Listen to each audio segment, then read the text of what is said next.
ధన్యవాదాలు. ఎలా ఉన్నారు సార్? బాగానే నడుస్తుంది బండి. వృద్ధాప్యం అంటారు కదా, 80 దాటుతున్నాయి, 81 ఇప్పుడు.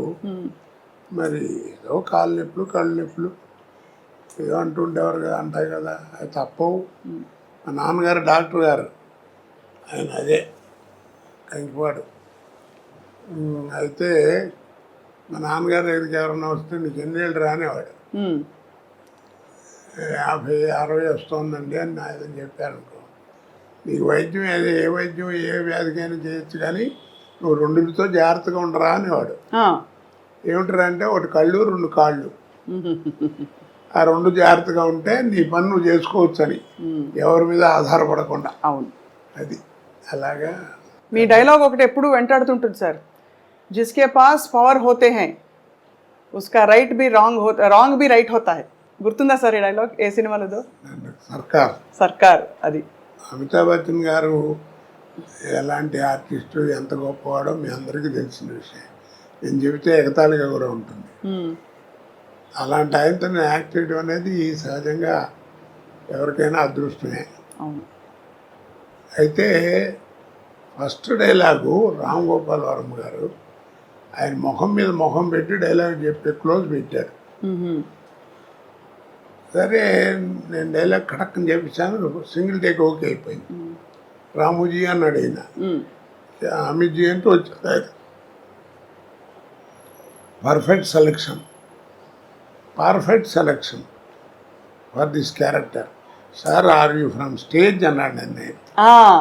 అంటేను నేను acted for on the stage for 25 years sir. Yes, that potentiality I'm seeing you అనగానే వాళ్ళ అబ్బాయి కూడా అక్కడ ఉన్నాడు, ఏదో ఫోన్ మాడుతూ పక్కకి. అమీన్ అన్నాడు, అప్ప అని వచ్చాడు. Is mister Srinivasarao from Hyderabad. It is a great privilege to you to act with him అన్నాడు. అది నాకు అప్పుడే సర్టిఫికెట్లు అనిపించింది. అబ్బో, అవును, ఆయనతో మాట అనిపించుకోవడం మాటలు కాదు కదా. అలాగా ఒక ఇది. అలాగే రజనీకాంత్ గారు, అందరూ మీ పాత్రల పరంపర ఎవ్వరూ భర్తీ చేయలేకపోయారు సార్. ఇప్పుడు అమితాబ్ బచ్చన్ గారి ప్రస్తావన కూడా ఎందుకు తీసుకొచ్చామంటే, ఈ మధ్య ఆయన కల్కి సినిమాలో చూసాం. అక్కడ కోట శ్రీనివాసరావు గారు ఉంటే బాగుండు అనిపించే విధంగా అంటే మీరు ఒక పాత్రలో ఉంటే బాగుండు అని అయితే అనిపించింది చాలామందికి. ఇప్పుడు ఇంకా యాక్టివ్గా యాక్ట్ చేస్తున్నారా సార్? చేయటం అంటే ఇప్పుడు నీళ్ళు ఎక్కువైనాయి, మధ్య బలతం పడిపోయిందమ్మా. టాలెంట్ ఎవరికి అక్కర్లా. ఇప్పుడు హీరో అప్పుడంటే ఆ రోజుల్లో టాలెంట్ ఉన్న వాళ్ళే తక్కువగా ఉండేవారు, జాగ్రత్త గట్టిగా పట్టుకుని వాళ్ళే స్థానం పట్టేవారు. ఇప్పుడు ఏమిటంటే హీరో అంటే 40 మంది 50 మంది ఉన్నారు, కమెడియన్స్ ఎంతమంది ఉన్నారో ఎవరికి తెలియదు. అలాగా ఎవరిని చెప్పలేకపోతున్నాం. ఒక పద్ధతి పాడు ఏం కనపట్లా. ఇప్పుడు సినిమా ఎక్కడ లేదు, అంతా సర్కస్. పేతా సాంగ్స్ కూడా డాన్స్ చేస్తున్నారు. ఇక్కడ సర్కస్ చూడలేక భయపడి మన ఫుడ్ కూడా పోద్దని చెప్పి సర్కస్ కూడా మూసిస్తారు. అలా తయారైపోయింది. ఆ క్వాలిటీ అవి పోయినాయి, ఆ కథలు పోయినాయి, అవన్నీ పోయినాయి. అప్పట్లో ఏమిటంటే సినిమా ప్రభావం మనుషుల మీద ఎక్కువ ఉండేది. ఇప్పుడు ఏంటంటే మనుషుల ప్రభావం సినిమా మీద వచ్చింది. అంటే ఏ విధంగా సార్? అంటే కొన్ని ఉదాహరణలు ఇవ్వగలుగుతారా? ఈ మధ్య సినిమాలు ఏమన్నా చూసారా మీరు? ఏవో టీవీలో వచ్చేవి. ఇప్పుడు నేను కనీసం నాతో 100, 110 సినిమాలు చేయించుంటారు పొలిటికల్ క్యారెక్టర్లో. మరి ఏది కోట శ్రీనివాసరావు బోర్ కొట్టాడని అనలా. అది ఎక్కడి నుంచి వచ్చింది అంత, నాకు ఎక్కడి నుంచి వచ్చింది అబ్జర్వేషన్. ఇప్పుడు టీవీలో మాట్లాడటం, బయట మాట్లాడటం చూస్తున్నాం కదా. ఆ రోజుల్లో అలా ఉండేది కాదు. ఆ రోజుల్లో కైకాల సత్యనారాయణ గారి దాకా వాళ్ళకి ఏంటంటే 5 రకాల సినిమాలే ఉండేవి. సాంఘికం, పౌరాణికం, జానపదం, చారిత్రాత్మకం, కౌబాయ్. 5 సినిమాలు. ఈ 5 సినిమాల్లోనే ఎవరు నటించినా నటన కూడా అలా ఫిక్స్డ్గా ఉండేది. సపోజ్ మహమ్మదీడు వేషం వేశారనుకోండి, మీకు ఇస్తే మాకు ఇస్తాం, మాకు పెడితే మీకు పెడతాం, అట్లా ఉండేది భాష. పొలిటికల్ లీడర్ చెప్పాలంటే సోదరి మనలారా అలా ఉండేది. పౌరాణిక అలాగా. ఇప్పుడు అలా కాదు కదా. అందుకని అప్పుడు యాక్టింగ్ కానీ ఇవి కానీ రిస్ట్రిక్టెడ్గా ఉండేవి. ఇప్పుడు ఆ రూల్స్ రెగ్యులేషన్స్ ఏం లేవు ఇప్పుడు అన్నీ. అందుకని అబ్జర్వేషన్. ఇప్పుడు బయట ఏ క్యారెక్టర్లు ఎక్కడ దొరుకుతాయని చూస్తుంటాం, మేనరిజమ్స్. అవును, అలాగే ఆ తేడా బాగా వచ్చేసింది.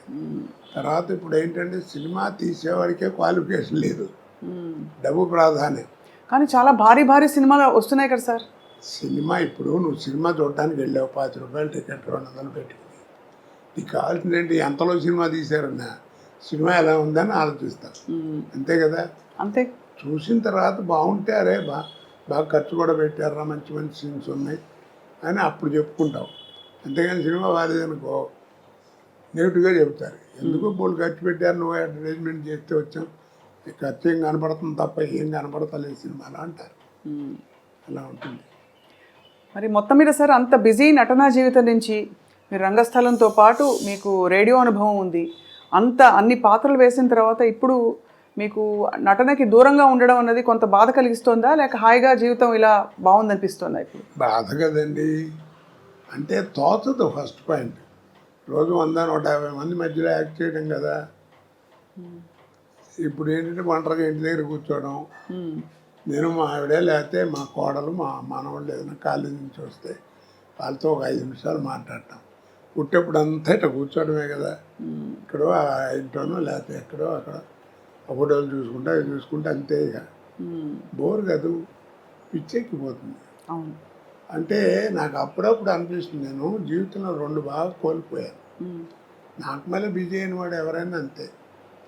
ఒకటి ఏంటంటే ఫ్యామిలీ లైఫ్, పిల్లలు ఆ ఎంజాయ్మెంట్, వాళ్ళని చదివించుకోవడం చేయటం, వాళ్ళతో తిరగడం, కాస్త షాపింగ్ బట్టలు కొనటం, ఇవన్నీ అలాగన్నీ పోయినాయి, అసలు దూరం అయిపోయాను. 2 జనరల్ నాలెడ్జ్. అవును, ఎంతసేపు ఆ కెమెరా యాక్షన్ ఇవే తప్ప ప్రపంచం బయట ఏం జరుగుతుందో కూడా తెలియదు. అవన్నీ పికప్ అవ్వాలంటే చాలా కష్టం. సో అలా మీరు మీ స్నేహితుల్ని కూడా బాగా మిస్ అవుతూ ఉంటుంటారు. అంటే సినీ పరిశ్రమలో మీకు బాబుమోహన్ గారు, బ్రహ్మానందం గారు మీరందరూ బాగా దగ్గర కదా సార్? బాగా క్లోజ్. నాతో అందరూ అలాగే ఉంటారమ్మా. ఎందుకంటే నేను ఎవరితోనూ ఏం కాంట్రవర్సీ లేదు, నాకు వాళ్ళేదో నేను పడతాను.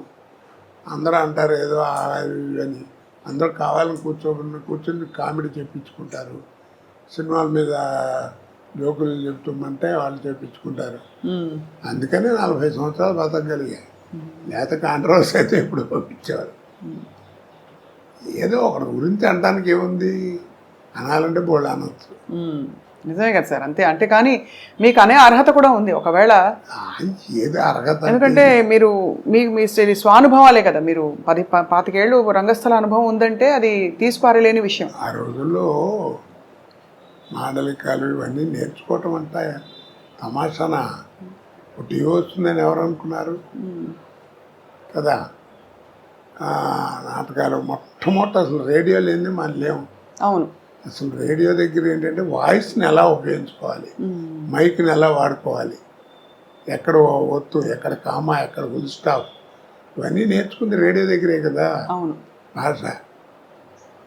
కాబట్టి అక్కడ అది పునాది రాయి. తర్వాత ఈరోజు పురోగతికి అదే పునాది రాయి. తర్వాత టీవీ వచ్చేవాడికి ఏమైపోయిందంటే మాకే థ్రిల్, నాకే. ప్రతివాడు ఫీల్ అవుతారు అది నటుడు. ఎందుకంటే నాటకాలు అంటే ఫోటోలు ఉంటాయి, ఇలా పెట్టిన ఒక యాక్షన్ ఫోటో ఉంటుంది, అలా ఉంటే అలా ఉంటుంది స్టడీగా. కానీ మనం నడిస్తే ఎట్లా ఉంటాం, మాట్లాడితే ఎట్లా ఉంటాం, అది ఎవరికి తెలియదు. మొట్టమొదట నేను ఫీల్ అయింది నా లైఫ్లో, నేను ఎక్స్ప్లెయిన్ చేయలేను థ్రిల్ ఏంటంటే 2 నిమిషాలు. గోవింద్ చౌదరి అని టీవీలో ఉండేవాడు, ప్రొడ్యూసరు. ఆయన రికార్డ్ చేసి ఫస్ట్ డే పండగ వచ్చింది నాటిక. అదే నాటిక ఫస్ట్ రేడియోలో టీవీలో నా తెలుగు నాటకం ప్రదర్శించబడటం అదే. ఆ రికార్డ్ చేసి రే ఒకసారి చూసుకోండి వస్తుంది ఇప్పుడు అని చూపిస్తున్నాను చూపించాడు. పెద్ద యాంగ్షస్ ఏంటంటే నా బొమ్మ ఎప్పుడు వస్తే ఎప్పుడు వస్తాను. అంటే మనం నడిస్తే ఎట్లా ఉంటాం, మాట్లాడితే ఎట్లా ఉంటాం, ఎలా చూస్తే అసలు తెలియదు కదా. చూసుకుంటే ఆ 2 నిమిషాలు అసలు ఇక ఎవరిని చూసేది కళ్ళము నీళ్ళు వచ్చేసింది నాకు. అదొక అదృష్టం కదా. అవును అవును అవును. ఆ రోజుల్లో అదేది. తర్వాత సినిమా ఇప్పుడు. సో అలా మీరు మరి సినిమా నటన మీకు అలా అమర్నట్టుగా అన్ని క్యారెక్టర్స్ అద్భుతంగా వచ్చి పడ్డాయి, ఒక్కొక్కటి ఒక ఒక రకం, ఒక అన్ని రసాలు, అంటే మధ్య మధ్యలో నవరసాల్లో లేని రసాలు కూడా పండించారు మీరు. అది ఇప్పుడు ఒక మాట చెప్పినా నేను, చెప్పండి సార్. ఆర్ట్ అనేది ఒకటి ఇచ్చేది కాదు, ఒకటి పెట్టేది కాదు. వస్తుందా కొంత అబ్బాయిలు నీకు శరీరంలో శారీరకంగా అంటారే, నీకు ఒరిజినల్గా వస్తూ ఉండాలి. కోట శ్రీనివాసరావు ఇప్పుడు ఇవన్నీ చూశారు, ఒకసారి దివయ్య అన్ని ఫోటోలు. ఇప్పుడు ఇవన్నీ చూస్తే ఏమవుతుంది, మీకు ఆశ్చర్యం వేస్తుంది ఎలా చేశాడు ఏంటి అని. అవును, చాలా సార్. ఇన్ని పాత్రలు, పద్మశ్రీ దాకా ఇవన్నీ. దీనికి ఒకటి చక్కగా చెప్తాను.